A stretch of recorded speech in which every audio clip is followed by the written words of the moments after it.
दोस्तों आज की इस वीडियो में हम डिस्कस करने वाले हैं वेरिकोसील के बारे में। क्या इसके लक्षण होते हैं और आप इसमें कौन सी होम्योपैथिक मेडिसिन इस्तेमाल कर सकते हैं जिससे कि आपकी ये कंडीशन ठीक हो सकती है।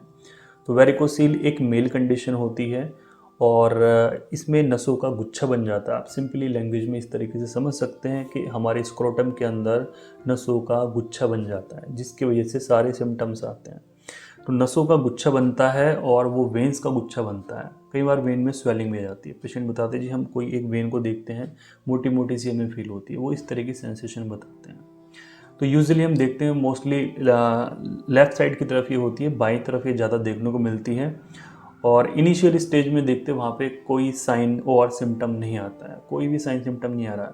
और इसके हम कॉजेज़ की बात करते हैं, कोई भी ऐसा इसका स्पेसिफिक कॉज भी नहीं है, कोई इसका ऐसा कारण नहीं है।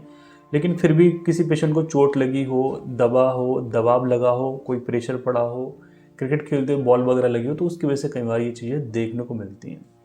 तो बात करते हैं इसमें क्या सिम्टम्स आएंगे। जैसे मैंने आपको बताया शुरुआत में आपको कोई भी ऐसे लक्षण देखने को नहीं मिलेगा, बट बाद में जब पेन होता है इसमें दर्द होना शुरू हो जाता है। अब दर्द कैसे शुरू होता है, ऐसा नहीं कि कंटिन्यू में रह सकता है। सभी पेशेंट के सिम्टम्स डिफरेंट डिफरेंट आते हैं, डिपेंड करता है उसकी प्रॉब्लम कितनी बड़ी हुई है या और कितनी छोटी है।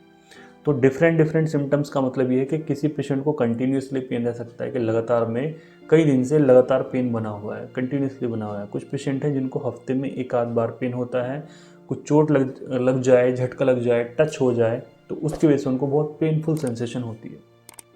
तो पेन जो इसमें होता है वो कई बार देखा जाता है डल पेन होता है, धीरे धीरे हल्का हल्का पेन बना रहता है। और इस तरह का पेन होता है जैसे वहाँ पे चोट लग गई है, ठीक है, इस तरह की सेंसेशन वहाँ पे होती है। कोई भी टाइट कपड़ा वहाँ पे नहीं बांध सकते हैं और बहुत ज़्यादा डिस्कम्फर्ट फील होता है। चलने में प्रॉब्लम होती है, लगातार में कहीं खड़े हो जाएं तो वहाँ पे भी पेन वाली सेंसेशन पेशेंट को होती है। इसके साथ साथ पेशेंट को लगता है कि कोई भारी चीज़ हमारे स्क्रोटम के अंदर है, उनको भारीपन वहाँ पे फील होता है, सूजन वहाँ पे महसूस होती है। और इसके साथ साथ डिफरेंट साइज़ मिलता है, दोनों टेस्टिस का डिफरेंट साइज़ मिलता है, काफ़ी बड़ा हो जाता है, पेशेंट को फील होता है हाँ जी काफ़ी बड़ा हो चुका है। तो ये कुछ जनरली साइन और सिम्टम्स हैं।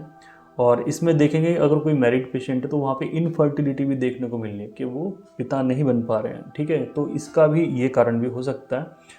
तो ऐसे केस में जो इस तरह की समस्या है, बीच बीच में पेन होता है, तो उनको जाके जहाँ पे इनफर्टिलिटी का केस है तो वहाँ पे जाके पेशेंट को अपनी सबसे पहले यूरोलॉजिस्ट से मिलके अपनी जांच करवानी चाहिए।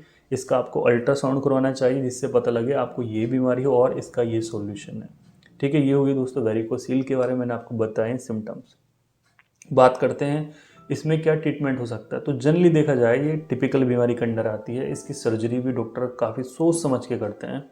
तो जनरली आप इसकी सर्जरी भी करवा सकते हैं और हमेशा की तरह चाहे आप होम्योपैथिक मेडिसिन या आयुर्वेदिक मेडिसिन भी खा सकते हैं, 1-2 महीने के लिए आप खा के देखिए और जिससे कि सर्जरी से बचा जा सके। और देखा जाए तो होम्योपैथी में भी कोई ऐसा इसका स्पेसिफिक और बहुत अच्छा ट्रीटमेंट नहीं माना गया है, बट कुछ पेशेंट होते हैं बहुत अच्छा रिस्पॉन्स करते हैं मेडिसिन का। तो एक जनरली थेरेपेटिक मेडिसिन है जिसका नाम है हेमीमेलिस।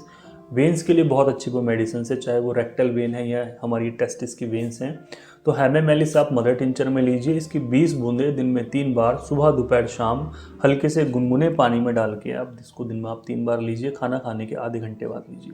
ये मेडिसिन आप कंटिन्यू में 1 से 2 महीने लीजिए। फ़र्क का कैसे पता लगेगा, तो सबसे पहले आपको जो पेन में रिलीफ मिलेगा, जो आपको दर्द रह रहा था, चाहे वो कंटिन्यूसली वाला था या शॉर्ट पेन था या फिर जैसे आपको वीकली हो रहा था, तो उसमें आपको आराम होना शुरू हो जाएगा मेडिसिन लेने से। केवल यही वाली मेडिसिन आपको लेनी है। और जो आपकी स्वेलिंग अगर वहाँ पे आई थी, सूजन आ रही थी, जो आपको नस दिख रही थी, तो उसमें भी सुधार होना शुरू हो जाएगा। 1 महीने में आपको लगता है हाँ जी 50% आपको आराम है, तो कंटिन्यूसली आप इस दवाई को पी लीजिए 2-3 महीने, आपकी कंडीशन इस दवाई से ठीक हो जाएगी। दवाई कोई कॉस्टली नहीं है, लगभग 150 रुपये की शीशी आपको मिल जाएगी जो कि 20-25 दिन चलेगी। किसी भी कंपनी की आप इस्तेमाल कर सकते हैं। होम्योपैथिक दवाई है तो होम्योपैथिक मेडिकल स्टोर पे या फिर आप इसको ऑनलाइन या फिर डॉक्टर से भी आप ले सकते हैं। चोट, झटका, वजन, इन चीज़ों का आप ध्यान रखिए। पेन ज़्यादा है तो आप इसमें बर्फ़ की सिकाई भी कर सकते हैं और आप इससे और गर्म से भी आप सिकाई कर सकते हैं, मौसम के हिसाब से कर सकते हैं, जिससे आपको फ़ायदा लगता है आप उससे भी सिकाई कर सकते हैं। आज के इस वीडियो में इतना ही, और कोशिश कीजिए इस वीडियो को आप ज़्यादा से ज़्यादा शेयर कीजिए जिससे लोग सर्जरी से बच सकें। Thank you so much.